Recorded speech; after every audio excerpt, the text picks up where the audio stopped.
Welcome to Agri-Pulse Newsmakers, where we aim to take you to the heart of ag policy. I'm your host, Lydia Johnson. This week, we're bringing you a special conversation with retiring Agriculture Secretary Tom Vilsack. We look back at the issues he's worked on during 12 years in office through 2 administrations, discuss his advice for the incoming Ag Secretary, and reflect on what he wishes he knew entering office in 2009. But first, here's this week's headlines. As President Biden completed his final full week in office, many long-awaited rules and regulations were released. USDA released an interim rule making it easier for farmers' crops to be eligible for a valuable new tax credit known as 45Z. Sorghum will be eligible, as well as corn and soybeans. The rule gives growers more flexibility in the types of farming practices they use. The Food and Drug Administration banned the use of red dye 3 after citing studies that it showed a link to cancer in animals. The dye gives food and drinks a bright red color. The FDA also proposed a front-of-package labeling rule that would list information on saturated fat, sodium, and added sugars. The labeling requirement was a key piece of the Biden administration's strategy for combating obesity and hunger. USDA also has finalized a rule limiting poultry processors from paying reduced rates to producers through tournament ranking systems, while still allowing for bonuses. The regulation will take effect July 1st in 2026. Agriculture Secretary Tom Vilsack will complete his tenure as the nation's second longest-serving Agriculture Secretary as the administration changes Tuesday. To begin our conversation, I asked how he thinks his 3 terms as U.S. Secretary of Agriculture will be remembered. Well, I'm not sure how to be remembered, but I will tell you that it's been a great privilege and a great honor to work in this department with so many committed people who care so deeply about rural people in rural places. And I'm obviously proud of the work that we've done here. I think it's fair to say that over the last 4 years in particular, we've seen record farm income and record exports. But the reality is that not everyone has felt that they had a record year. And that's because of the nature of agriculture and the system that we set up, a production system that focuses on production. I think what we've done the last 4 years is we've created a new alternative, a new model that gives people a chance, if they are smaller, mid-sized operators, to basically have a series of revenue sources, new revenue sources. So I'm very proud of the work we've done with more and new and better market opportunities, both in terms of climate smart agriculture and what that's going to generate for producers in the future. Excited about the work we've done on the competition agenda. As you know, we came into office, I think it was fair to say that the Packers and Stockyards Act, which is designed really to level the playing field for producers as they deal with integrators in the marketplace, it needed to be reinvigorated. So we hired additional people to do a better job of overseeing the Packers and Stockyards enforcement. It needed new partners, which is why we worked with state attorney generals to create revenue and resources for them to be able to make sure that the marketplace was operating fairly and appropriately. And it needed a bolstering of the rules and regulations. And we are proud of the fact that we created a new transparency responsibilities. As farmers go into business with integrators, they need to know a little bit more about the financial condition of those integrators. Very proud of the work that we've done in making sure that if there's discriminatory actions or if there are retaliatory actions against farmers and ranchers for exercising their rights, that they are now protected from such wrongful acts. If I had to summarize all of this, what I hope we've been able to do is I hope we've been able to make this conversation, the conversation between the older generation of farmer and the next generation of farmer, a little easier. It doesn't have to be the conversation of we just can't make it work. It can be the conversation of we are going to make it work, and there's opportunity to ensure that the next generation and the next generation gets to do what they love to do, which is to farm a ranch. We'll be back with more from Ag Secretary Tom Vilsack right after this. These are the farmers and ranchers who help build the America we depend on, and Farm Credit is here for them, supporting rural communities and agriculture with reliable, consistent credit and financial services. In good times and bad, we provide loans to farmers and ranchers, farmer-owned cooperatives, rural homebuyers, agribusinesses, and rural infrastructure providers. We help agricultural producers feed the world. Learn more today. Think some of sustainability to farmers just comes second nature. If you Yes. asked a farmer, are you sustainable? They'd probably look at you maybe a little funny and say, I don't think I'm doing anything that special, but it really is just what they do. We're all farmers, and our goal is taking the best care of our land, our cattle, our natural resources. This is my sustainability story.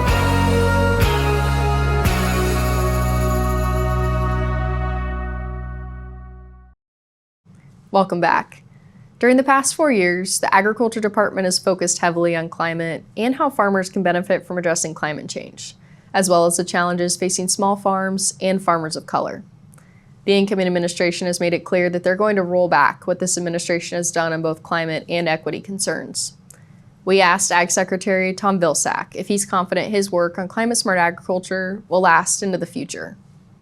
Well, I think you have to distinguish between a focus on climate and the focus on creating opportunity for farm and ranches to be more profitable. I think the way we have set up the Climate Smart Commodity Initiative by contracting with major organizations, farm groups, commodity groups, major universities, major food companies, major agribusiness companies, these are contracts, these are enforceable contracts in which we've agreed to invest over a period of years resources to allow our partners to be able to then pay farmers to embrace climate smart practices. The fact that we've seen tens of thousands of farms sign up for these programs, and that number increases every single day, is a reflection of the popularity of this idea out there in the countryside. So I am confident that those contracts will withstand any challenge. I think the partnerships that we've created are partners that will be able to come into USDA and advocate with the new administration that this is not in their best interest to allow these contracts to be voided or rescinded, but that's actually in the best interest of farmers and ranchers for them to continue to receive payment for climate smart practices, continue to receive the premium that we're now seeing with over 40 to 45 products going into the stream of commerce with a value-added proposition, allowing farmers to take credit for developing sustainably produced food products. Regardless of party or regardless of which administration we're talking about, I would hope that we would see continued commitment from any administration, frankly, in the notion of conservation. It's something that's been bipartisan for quite some time, and I would hope that we continue to be so. You've worked extensively on helping small and mid-sized farms during your tenure. How would you rate your progress on that? Well, I think we've created the model. I think we've created the foundation. It has essentially two elements. It's the climate smart element, where we essentially are paying farmers for what they grow and how they grow it, and also opening up opportunities for them to be paid for the environmental result that they obtain on the farm by those who need that result to offset their own carbon footprint.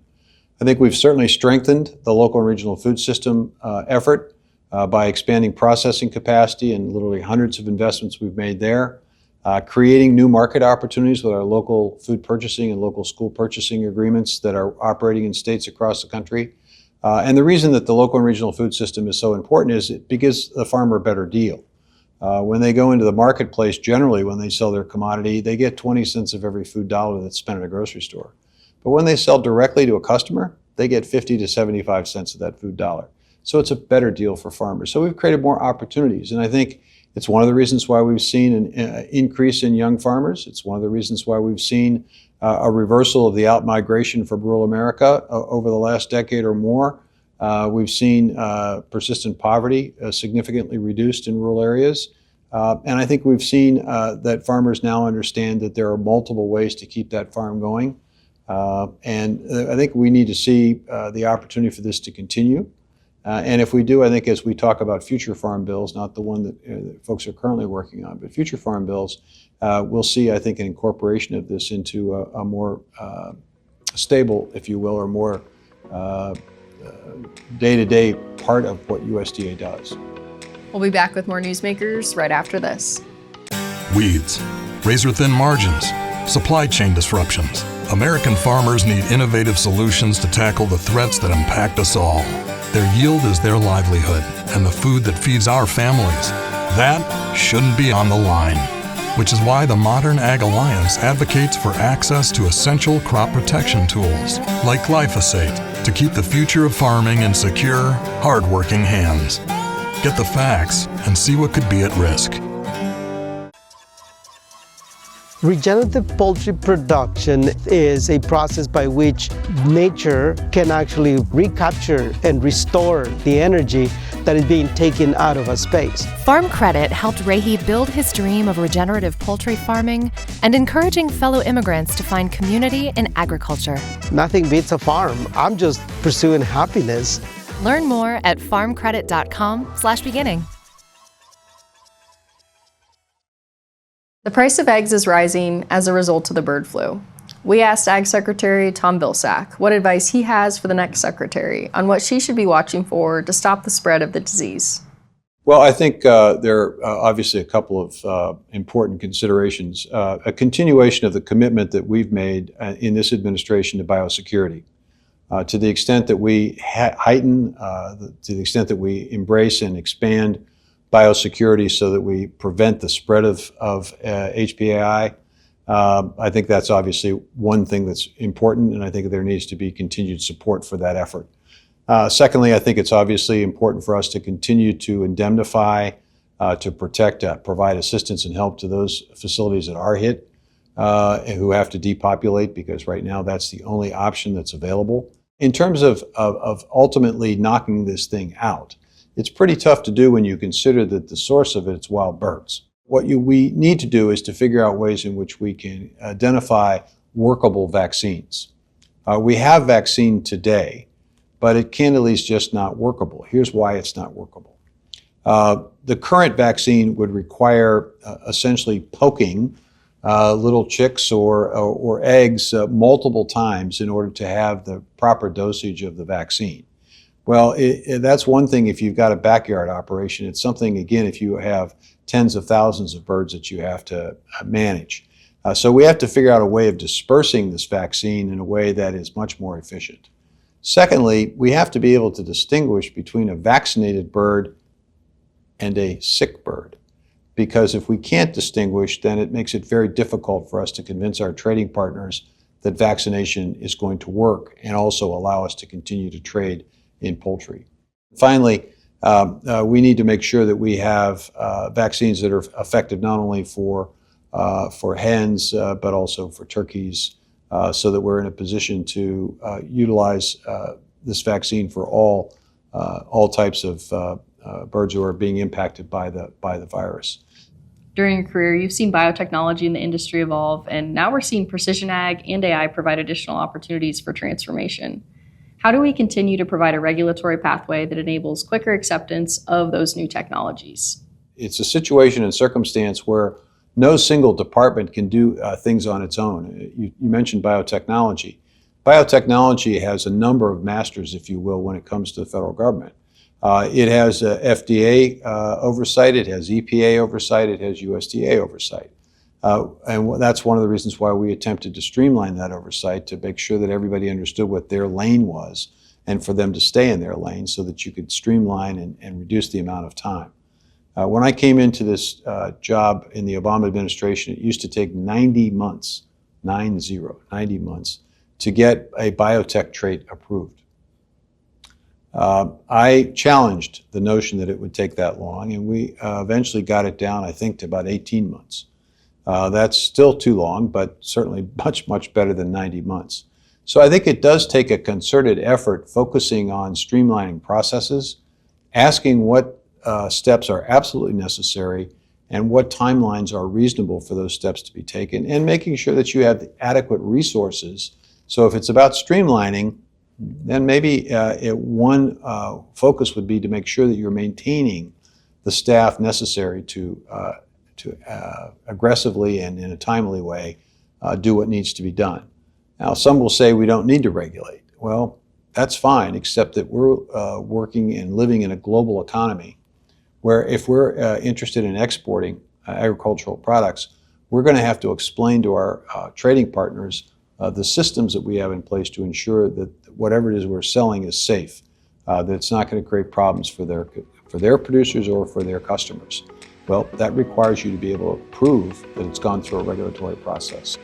We'll be back to ask Secretary Vilsack to reflect on his time in office right after this. I think some of sustainability to farmers just comes second nature. If you Yes. asked a farmer, are you sustainable? They'd probably look at you maybe a little funny and say, I don't think I'm doing anything that special, but it really is just what they do. We're all farmers, and our goal is taking the best care of our land, our cattle, our natural resources. This is my sustainability story.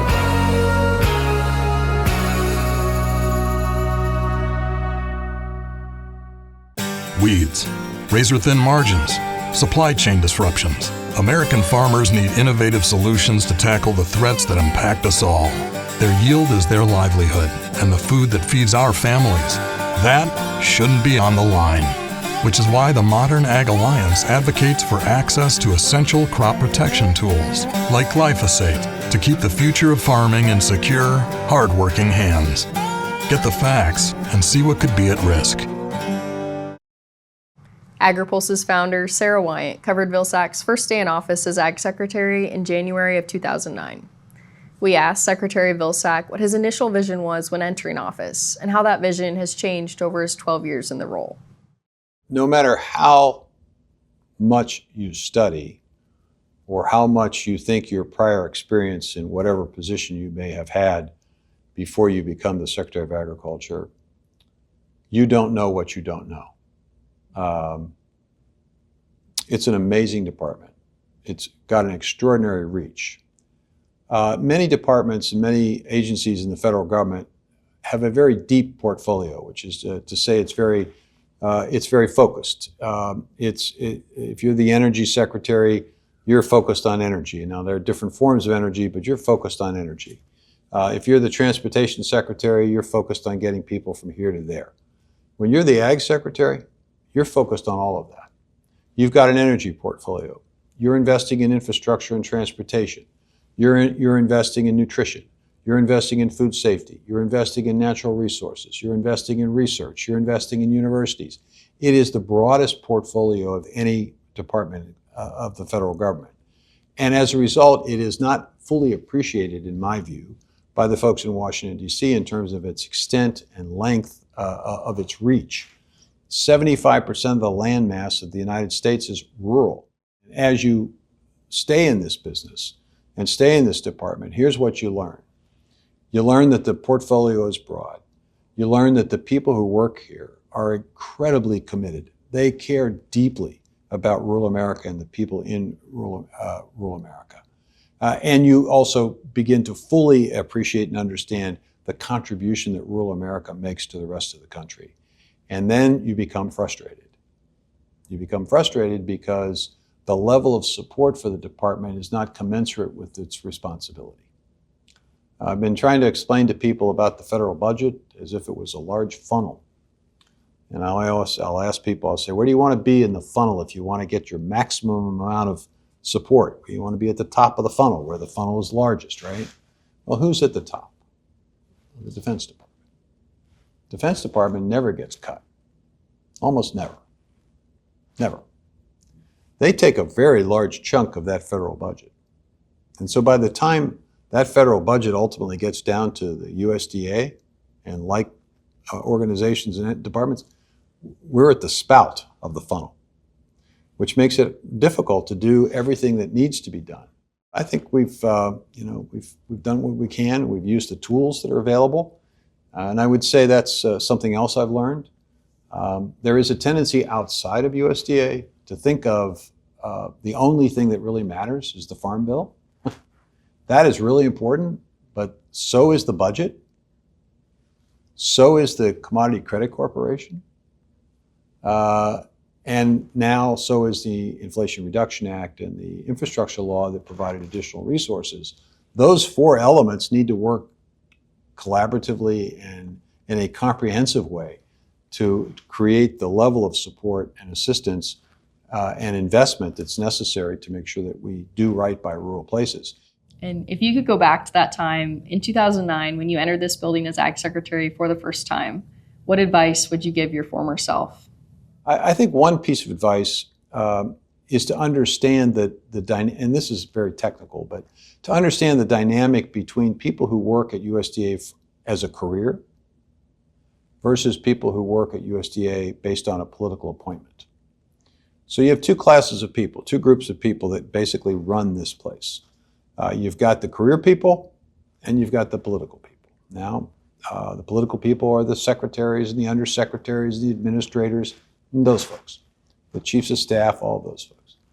There is a tendency for folks who are political to want to come in, and they are fresh, they are full of energy, and they have no idea how difficult it's going to be because they think that they can just do stuff, but you just can't do stuff. I came in here thinking, well, when Congress appropriates money, we get to invest those resources. Well, it turns out that's not the case. You can't invest it until OMB, the Office of Budget Management, allow you to invest it. Well, gosh, that's frustrating because they don't give you the money. They dole it out, sort of like a parent and a child. Here's your allowance every quarter. This is what you can spend. You're excited about this. You're ready to go. You want to do a lot. And then you come in and you say, let's do this and this and this, and let's do it right away.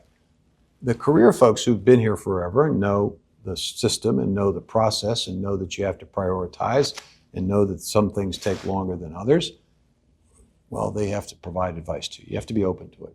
You have to understand that you're a sprinter if you're a political person. They are marathoners, okay? And you need to respect it. You need to listen to them. You need to figure out ways in which you can encourage them to be part of the process of formulating policies and ideas because they are the ones who are going to have to implement. And for this last question, I'll give you the open mic. Many folks in agriculture, journalism, politics, and every sphere will try to define your legacy as you leave office as the second longest serving agriculture secretary in the country's history. I'll give you the open mic here. What should they be writing or saying about you and saying about your legacy? That I had an incredibly high respect for people who live, work, and raise their families in rural places. That I worked every single day to expand economic opportunity so that that discussion at the coffee table could be about how the farm could succeed to the next generation and not how it was get big or get out. I would hope that people would see that this is an administration that did right by the nutrition programs and sought for ways in which those who were struggling could be helped. I would hope that they would see that we've created a new set of opportunities. I think if anything, it's about opportunities. We've expanded opportunities. I have a hard time defining legacy because I don't think in those terms. I just see a problem and I try to solve it. And the problem I've seen is that too few people are benefiting from the current system. And it's important for everybody to benefit, not the few, but the many. So that's not a particularly articulate articulation of a legacy, but I know this. I walk out of this place knowing that I gave it my all. And I walk out of this place knowing that we made a difference. And I think things are better than they were when I came in many, many, many respects. And that's all you can ask for. We'll be right back with a look at what to expect in the week ahead. Elevate your game and set your sights on Denver for the 2025 Commodity Classic with technology that moves faster than fluctuating markets and information as important as $1 million rain. Commodity Classic is designed for growers of all kinds, where you'll broaden your horizons as you improve yield and ROI 1 bushel at a time. Take your operation to new heights and join us for Elevating Excellence in Agriculture, March 2nd through 4th in Denver. Learn more at commodityclassic.com. Looking closer, seeing further. That's how we do it. At Curious Plot, we're driven to find what's next for agriculture, animal care, and food. We stay curious because that's what it takes to grow understanding. That's how we plot strategies and tell stories that get results time after time. Marketing, communications, and consulting that look closer and see further. Curious Plot. We can't wait to help you tell your story. Thanks for joining us on this week's Agri-Pulse Newsmakers. Next week, Donald Trump will be inaugurated as the 47th President of the United States on Monday at the U.S. Capitol. After the official swearing in, he will participate in the inaugural parade. Members of the agriculture community will gather Monday evening for the bipartisan inaugural Ag Ball. Brooke Rollins, Trump's pick for Agriculture Secretary, will have her confirmation hearing on Thursday. President-elect Donald Trump is expected to make a sweeping list of day one executive orders. Check our website, agripulse.com, for the latest on the transition and more. For Agri-Pulse Newsmakers, I'm Lydia Johnson. Thanks for watching.